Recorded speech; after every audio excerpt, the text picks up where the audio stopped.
Hey guys, today we are diving into a story that most people would not dare to touch. We are going to reveal the twisted and shadowy story of Isabella of France, a queen who became the target of one of the most depraved smear campaigns in medieval history. Forget everything you think you know. The reality is darker, more disturbing, and unforgettable. If you are ready to listen, let me ask you something. How far can ambition truly push a person? Because what you are about to hear will completely change the way you see politics, power, and revenge. Let me ask you this. Have you ever wondered how a black legend is made? How outrageous rumors can turn into accepted history, repeated through the centuries? Today we are examining one of the nastiest propaganda campaigns ever recorded. The shocking allegations of bestiality. Yes, you heard that correctly, against Isabella of France. But before you believe this was just grotesque gossip, you need to understand it was a tool of psychological warfare. And Isabella was not only the victim. She turned those same lies into a weapon of her own. Now let us go back to 1308. You are 13 years old, sent across the sea like cargo, into one of the most hostile kingdoms in Europe. Your father is Philip IV of France, called Philip the Fair. But honestly, there was nothing fair about him. He was the ruler who destroyed the Templars, forced the Pope into obedience, and made France into a fearsome war machine. And you, Isabella, were his most valuable chess piece. Your fate was a marriage with Edward II of England. But from the first moment you arrived, you felt that something was terribly wrong. Edward was not like other medieval kings. While rulers searched for glory on the battlefield, Edward openly preferred the company of men, not in the way of friendship, but in a way dangerous even to admit. His heart belonged to one man, Piers Gaveston, a nobleman from Gascony. Gaveston was not just the king's favorite. He was almost ruling the country. He received land, titles, royal jewels, and even the one thing that should have been yours, the king's attention and respect. Imagine this. You come to England to be crowned queen, but instead you feel like a guest in your own palace. On your wedding day, Edward hardly looked at you. Through the entire ceremony, his eyes stayed on Gaveston. Around you, nobles exchanged glances. Some pitied you, others mocked you. Everyone knew what was happening. Everyone except you, the young bride who could not say a word. But Isabella was not an ordinary princess. She did not break. She did not surrender. She watched. She studies. She prepares. Because while Edward and Gaveston are absorbed in their affair, Isabella is quietly watching and learning every weakness of the English realm. She learns the language. She memorizes each noble family, their loyalties, rivalries, and ambitions. She builds a map of power not only to survive but to gain control. Then the whispers begin. At first they are faint, almost hidden in the palace halls. Why does the queen spend so much time behind closed doors? Why does she meet privately with royal counselors? Why does she care more about politics at court than about embroidery or rosaries? By 1315, those murmurs had turned into something much darker. The English court could not understand the idea of a woman skilled in politics. So, they chose the explanation easiest for medieval minds. If a woman is intelligent, she must be a witch or worse, a pervert. Rumors spread quickly that Isabella carried out pagan rites in the dark, that she communicated with demons, that her sharp mind came not from learning, but from pacts with the devil. And then came the most terrible charge of all, that she slept with animals. Yes, bestiality. According to the talk, Isabella of France, the daughter of one of Europe's most powerful kings, was having relations with beasts in the royal gardens. Absurd, isn't it? Yet, in the 14th century, it sounded disturbingly believable. A woman too clever? She must be a witch. A woman too free? She must be possessed. And bestiality? That was the final image of sexual corruption.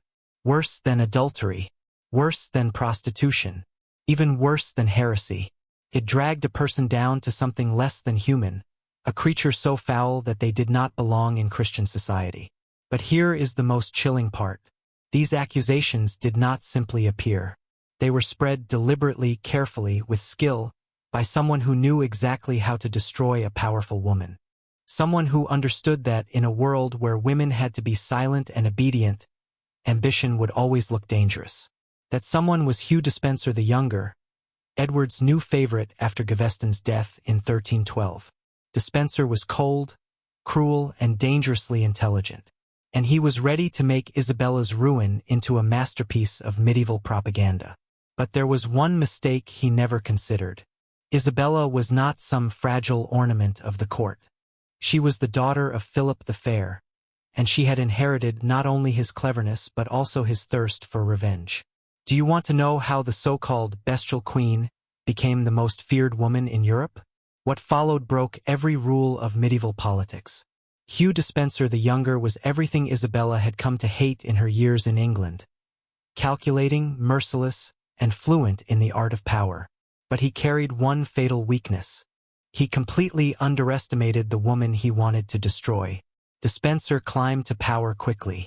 After Gaveston's violent execution by angry nobles, Edward II was broken, and into that empty space stepped Hugh Despenser. From the first moment, he saw Isabella as the greatest threat to his position. Not because she was Edward's wife. He knew that marriage meant little, but because she was a living connection to France, the strongest kingdom in Europe. And worse, she was clever. Despenser knew that the English nobles were already whispering about her. The political tension between England and France gave him the chance to deepen those doubts. Slowly and carefully, he began preparing the base for a smear campaign that would reshape propaganda itself. He did not directly accuse her of crimes. That would have been dangerous. Instead, he placed hints. To the monks and scribes who depended on his support, he whispered concerns. "I find it strange," he would say, "how often the queen goes to the stables at night." "Surely nothing," he added, "but some lords have noticed." Strange, isn't it? That was enough. The rumors began to take root. They did not move like fire. They spread like a sickness, slow at first, changing as they passed from court to church, from tavern to town. The claims became more detailed, more obscene. People whispered of midnight visits, of dark rituals, of animals kept not for riding but for things more grotesque. There were dates, names, supposed witnesses, murmurs that Isabella called demons with witches, that she led orgies under the moon, that she had a stallion trained for unnatural use, that she coupled with dogs, that she fed on innocence and summoned darkness. Do you see the skill? These were not vague insults. They were built to be unforgettable. Despenser used the full fear of medieval superstition, fear of witchcraft, disgust at perversion, hatred of foreigners. He did not just want to shame her. He wanted to strip her of humanity. The purpose was clear. If Isabella was no longer seen as a woman, then her words and actions meant nothing. If she was thought of as a beast, a witch, a devil in human skin, who would trust her? And for some time it worked. The stories moved through England, from castles to churches, from kitchens to cathedrals. Every retelling made them grow. Isabella was not only corrupt. She was monstrous. She did not only sin. She became sin itself. They said she turned into a wolf at the full moon, that she lured children into the woods and ate them, that she led covens of witches mixing animal seed with virgin blood to make black magic. Yes, this was the level of fantasy people accepted. Why? Because it was easier to believe their queen was a monster than to accept that she might only be smarter than them. But Isabella was not tricked. She knew exactly what was happening. She saw Despenser's hand in all of it. And she did not panic. She took notes. Literally. Isabella began creating her own secret records, writing down who was spreading the rumors, who was gaining from them, and who profited from her shame. It was like watching a skilled spy prepare a list for revenge. At the same time, she changed the game. Instead of hiding, she walked through the court with her head high, showing defiance. She smiled at her enemies. She looked them directly in the eyes. She never denied the stories, because denying them would only give them strength. She twisted the whole smear campaign into a joke, making her rivals look weak and desperate. And they panicked, so they pushed even harder. The gossip grew into madness. They said Isabella didn't just lie with animals. She became one. That she howled through forests at night, claws dripping with blood, that she had sworn a pact with Satan himself to command wild beasts and raise the dead. Yes, you heard correctly. In the English imagination, Isabella was now a werewolf, a satanic priestess, a killer of children, a beast wearing a woman's skin. And some nobles, even educated men, believed it, because propaganda, when used well, does not require truth. It only needs to be repeated. But this time Dispenser went too far. The tales became so wild that even some of his supporters began to doubt them. You could sense it in the corridors. Hesitation, unease, suspicion. And Isabella? She saw the cracks appear. She knew it was the moment to strike back. How do you destroy a man who has tried to turn you into a legend of horror? You play the long game. You take every weapon he used against you, every story, every slander, and you turn it around. You become so powerful and effective that the rumors no longer matter. You stop being the victim. You become the monster they fear. That moment came with war. In 1324, England and France fought in what became known as the War of St. Sardos. And then Edward II made a fatal mistake. He sent Isabella, his so-called monstrous, untrustworthy wife, to negotiate peace with her brother, King Charles IV of France. Dispenser thought this move was brilliant. Sending the Beast Queen away solved two problems. She would be removed from English politics and easy to blame if things went wrong. But Isabella? She saw it differently. It was her golden chance. In March 1325, Isabella arrived in Paris. She was no longer the girl who once cried in the shadows of Edward's court. Now she was back on her own ground, surrounded by nobles who remembered her not as the monster from English rumors, but as the daughter of the French king, the princess of royal blood. And she did not return home to mourn. She came with a plan. Her first step? Pure genius. She persuaded her brother, Charles IV, that her 12-year-old son, Edward III, should come to France and give homage in his father's name for the English lands in Gascony. It was a normal feudal duty, entirely reasonable. Edward II had no option but to agree. In September 1325, the young Edward came to Paris. And with that, Isabella had exactly what she wanted. The heir of England, her own son, was now in her custody, far from Dispenser's reach. It was checkmate in progress. Then Isabella made her most daring move yet. She refused to return. Edward II begged, threatened, commanded. He sent letter after letter demanding that she go back to England. She ignored every one of them. Her most famous reply? I will not return while the wolf is still in the fold. A direct echo of the old rumors, now turned against Dispenser, marking him as the real beast. It was poetic justice. For years, English writers had mocked Isabella as a she-wolf. Now she reversed the image, and it worked. The story began to shift. If Isabella was the wolf, perhaps it was because someone had forced her into that role. If she was dangerous, maybe it was because she had been betrayed. Then came Roger Mortimer, a powerful nobleman of England, exiled for his revolt against Edward and Dispenser. A man with military skill, political knowledge, and, above all, a hunger for revenge. He and Isabella met at the French court and became lovers. Openly, without disguise or apology. The queen, once accused of bestiality, was now lying with her husband's enemy. Not in secret, but in plain view. The scandal was enormous, but it was also brilliant. Suddenly, the old slanders lost their weight. She was no longer the she-wolf of midnight orgies. She was the queen in exile, regaining her strength, finding love, and forging an alliance. It was psychological judo. She filled the scandal with something real, but controllable. Why cling to fantasies about animals when here was clear proof of adultery? Isabella had beaten Dispenser at his own weapon, and she was only beginning. By the winter of 1325, Isabella and Roger Mortimer were no longer only lovers, they were conspirators. Together they began planning the unthinkable, an armed invasion of England, not by a rival monarch or rebel lord, but by the queen herself. Consider that. A medieval queen preparing to wage war on her own husband. Not simply for the throne, but to bring down the man and the system that had tried to bury her in lies, shame, and dishonor. Isabella did not just want victory. She wanted to erase the legacy of Hugh Despenser and Edward II so completely that it would never rise again. And she was brilliant in how she explained it. She did not present herself as a traitor. She framed herself as a mother, defending her son, the rightful heir. She wrote passionate letters to the English nobility, showing herself and young Edward III as exiles, cast out by tyranny. "It is not I who left England," she wrote, "but England that has been abandoned by those who should protect it." The message struck home. Many nobles were already weary of Edward's failures and Despenser's greed. Now they saw another path. Isabella, mother of the future king, standing against injustice. By September 1326, the plan was finished.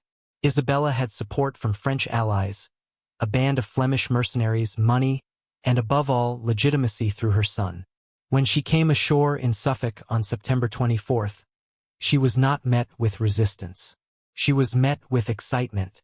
Nobles rushed to her side, not only peasants or small knights, but leading lords such as Henry of Lancaster, cousin of Edward II himself. When Henry arrived with his soldiers and bowed before Isabella, not Edward, the signal was clear. The balance of monarchy had shifted. What should have been a desperate gamble quickly turned into a victorious march. Why did this happen? Because for years, people had been told only twisted stories about their queen. But when they saw her themselves, confident, royal, maternal, and ordinary, the lies collapsed. The feared she-wolf? She appeared as a human being, and an intelligent one. And Edward II? He panicked. Instead of holding his crown, he ran west with Hugh Despenser, seeking safety in Wales. That choice sealed his fate. It proved every claim Isabella had made, that her husband was weak, afraid, and ruled by a corrupt favorite. Meanwhile, London exploded. Riots filled the streets. The homes of Despenser's allies were plundered. Prisoners of politics were freed. The city had turned against its king. On October 2nd, Isabella entered London as a hero. The same woman once mocked as a devil's whore was now hailed as the savior of the kingdom. But Isabella knew her work was not done while Edward and Despenser lived. She set a reward, £1,000 for Edward, $500 for Despenser. In today's value, that meant millions. A brutal manhunt began. Two of the most powerful men in England were reduced to fugitives, hiding in ruined Welsh castles, fearing betrayal from their own guards. Despenser's father was taken first, executed in fury before the people. But Isabella kept the most terrible vengeance for Hugh the Younger. He was caught in October, and what followed was not execution but a medieval horror. He was hanged, cut down alive, castrated, his belly cut open, his body quartered. His remains were sent to different cities as a warning. The message from Isabella was unmistakable. This is the fate of those who try to break me. The queen, once branded a monster, had become true terror, and the crowds cheered. Edward II's fall was quieter, but just as grim. Captured in November, he was shown before Isabella, a broken man. But she did not kill him, not yet, because to kill a king, even a hated one, was still a sin too heavy, even for her. So instead, she staged a perfect political performance. In January 1327, she forced Edward to abdicate, under heavy pressure, in favor of his son, who was crowned Edward III. Isabella stood in the hall wearing royal colors, while Edward II, dressed in black as if for his own funeral, surrendered the crown. It was pure theater of power, and it succeeded. The rumors of bestiality? Gone. The image of the she-wolf? Replaced by the victorious mother and regent who had saved England. But one danger still remained. Edward II was alive, and while he lived, he remained a threat, a possible symbol for anyone who might resist Isabella's revolution. In September 1327, he died. The official cause was illness. His body showed no wounds. His face was untouched. His passing seemed natural. But whispers began immediately. They said he had been secretly killed with a red-hot iron thrust into his rectum, burning him from the inside. Why that method? Because it left no marks and because it was symbolic revenge. Edward, once mocked for his supposed sexual behavior, met an end shaped by those very rumors. Did it happen that way? Historians still debate it, but one thing is certain. The timing was suspicious, and the story too precise to be random. If the tale was true, Isabella had defeated all her enemies. Not only in politics, but in symbolism. She buried the monster others claimed she was, and replaced it with one she commanded. But her rule did not last forever. Edward III, her son, grew older, and unlike his father, he watched, he learned, and he waited. In time, he turned against her. But that is another story. If you want to hear the final chapter of Isabella's extraordinary life, the downfall of the she-wolf, and how her son reclaimed the throne, make sure you subscribe, and tell me in the comments. Was Isabella a hero, a villain, or something more dangerous? A woman who refused to follow the rules written by men. Until next time.